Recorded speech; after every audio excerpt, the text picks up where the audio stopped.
everyone. Thanks for joining in today. I am Lauren and I am doing the second part of the bias binding top tips with my friend Claire-Louise. You can find her here. If you missed part one, you can watch it on the replay, but you can find Claire-Louise at Thrifty Stitcher. So I'm Lauren, and for those of you that don't know me, I love sewing, and I was a contestant on the first series of the BBC's Great British Sewing Bee, and that's where I met Claire-Louise. Hello, Claire-Louise. She was the sewing producer on the show, so I got to know her then, and we've kept in touch, which is really nice. So now I have got my own fabric shop in Birmingham, and I teach sewing workshops as well in my studio, which is where I am just now. That's what's behind me. You can see it here. And today we're going to be showing you tips on how to use, thank you Michelle, I'm going to be showing you tips on how to make your own bias binding. So if you missed part one, Claire-Louise was talking about what bias is. So it gets used for dressmaking, it gets used on necklines and armholes as well. It's just a couple of uses just to stabilise the shape. And she's been talking about pre-made stuff that you can already get, but you can make your own as well, which is really nice. I like making my own if I'm using quite fine fabric, because quite often the pre-made stuff, Aussie, no, I'm Scottish. The pre-made stuff can be a little bit stiff, so if you're using really fine fabric, then it's quite nice to make your own bias out of the same fabric, because it just gives it a little bit of a better finish. So I'm going to be showing you how to cut it out. So the thing with the bias is that it's cut at 45 degrees to the selvage. Okay, so when you make your own bias binding, you have to cut strips that are at that angle. So the first part of actually making it is finding where that angle is. So I've got a bit of fabric out here, and this white bit, this border here, is the selvage of the fabric. So I need to be cutting a strip at 45 degrees to that. So what I'm going to be using is this quilting ruler here. I mean, obviously it's a quilting ruler, but I actually use this quite a lot for dressmaking just because it's good to square stuff up. Okay, so it's got lines on it, a 45 degree one, so I'm going to be using that. So what you have to do is put the ruler onto your fabric, and you want to put that 45 degree line on the selvage of the fabric, like that, and then that's going to give you your angle. So you're first of all, you're just going to draw a line straight along there. Now, I use these little clover pencils to do it. Can you cut it out without a ruler? Good question. Yes, you can. Obviously, you might not have one of these. And another way to find that 45 degree bias angle is to cut out a square of paper. Just cut out, you know, fairly decent size. I've got one here. Okay, so this is just the square. Fold it in half diagonally. You got your 45 degree line.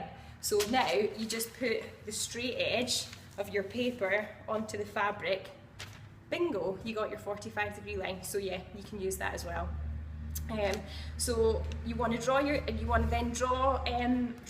chalk line in at that 45 degree, and I use these little clover pencils which have got loose chalk in here. This cartridge can be refilled, and then at the end of it there's like a little tiny wheel right at the tip. So as you're rolling that on the fabric, wheel turns round, chalk comes out, you've got a nice straight line. So the reason it's good for this is because you're always going to get a really nice straight sharp line. It doesn't blunt like a pencil, and you also don't have to put a lot of force on it. Sometimes with chalk, yeah, I know they're amazing, sometimes with chalk you have to press quite hard on the fabric, and then it sort of pulls the fabric a little bit annoying, but these are awesome. Okay, so you want to just draw in your first line to get your 45 degree angle. Okay, then you need to know how big am I going to cut my strip.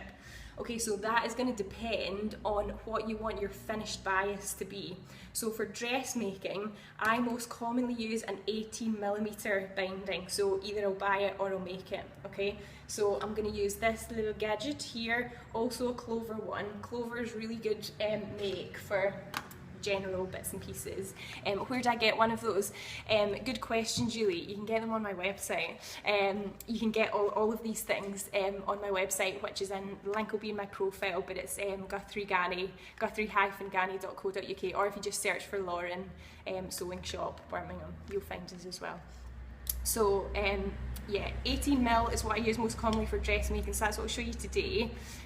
So when you cut out your strip, what you need to do is know what the finished size is going to be, 18mm, then you're going to double it, okay? So that means I need to cut out a strip that is 36mm, okay?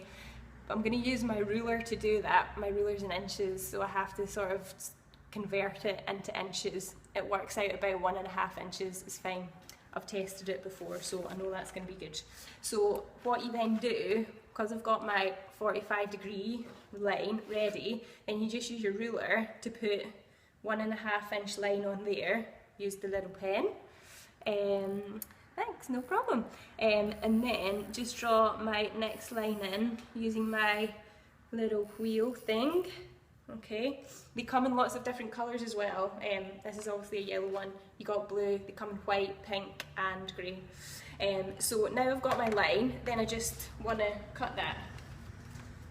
Okay, so you just cut straight up there, and then you've got your strip, which is ready to put through your bias binding maker. Now, if you wanted to make quite a long length, say you didn't have a bit of fabric that was big enough, you can just cut out strips, attach them together. So I'm going to cut this one in half just to show you how you would attach it. I'll get rid of this just now.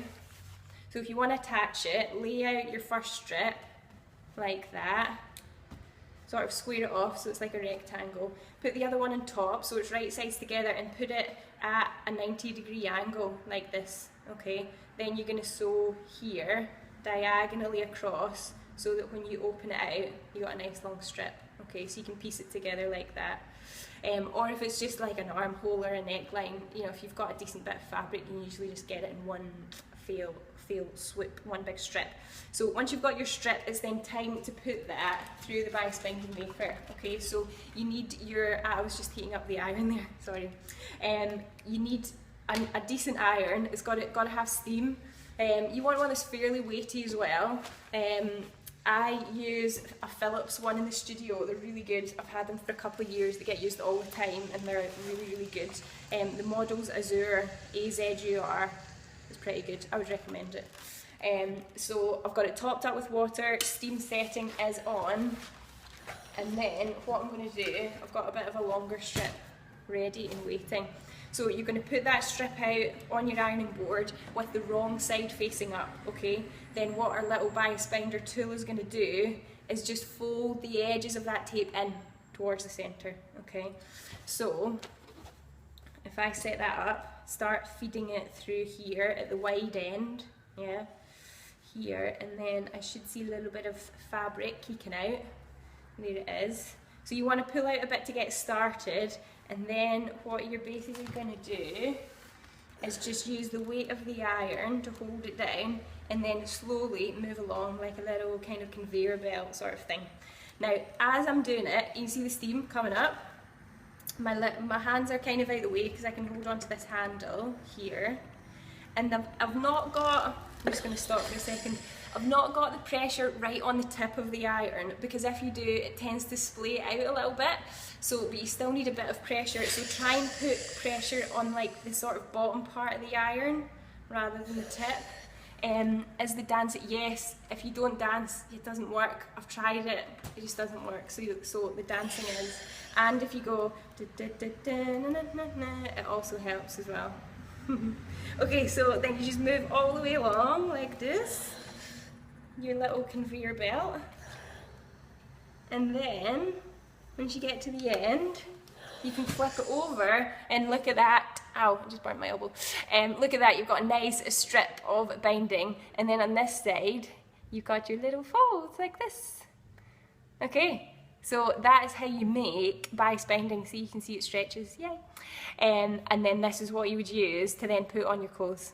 So as we said before, it's going to go on necklines, it's going to go on armholes, but I'll show you some more examples later. So if you've not long joined us, you're in part 2 of bias binding everything. We're going to tell you how to make it, me and my friend Claire-Louise. So quick, do you see them? Do you sell them maybe? Yes, I do sell them on the website. So yeah, we're in part 2, we've still got 2 more parts to go, so you need to follow my friend Claire-Louise, Thrifty Stitcher, you can find her here, and she is going to be telling you what sort of length do you recommend to make in one go. As in like the length of strip of fabric. So if you're cutting out a strip, it's just going to use a lot of fabric. I mean, you can just kind of keep going, yeah, okay. So you can just kind of keep going, but it uses quite a lot of fabric. If I'm making it, I tend to just use 1/2 metre, and I'll just cut strips out of 1/2 metre width of fabric and then join them together if I need it to be longer than that, just because it seems a bit easier to manage. By the time you're making a strip that's kind of longer than that, it just kind of gets a bit out of control. So I would say probably 1/2 metre is quite good to kind of be efficient, but still easy to manage. So I hope that helps. So yeah, join in Claire-Louise Thrifty Stitcher for part 3 coming up. She'll be with you in a few minutes. If you're new to Periscope as well, and you're just sort of joining in for the first time today, yes, you're new to Periscope. Woo. You can follow me and Claire-Louise because we quite regularly share tips. Also, if you click that, you can see the number of people watching at the bottom. See if you click that button, you can then share it as well. So you can share it with your friends, which would be awesome. And yeah, we hope to see you soon. Remember, you can watch all the replays as well, which is cool. For 24 hours, Periscope keeps the replays so you can watch it back. But just ask us any questions, and I'll see you after part 3. I'm doing part 4. Oh, thanks for sharing.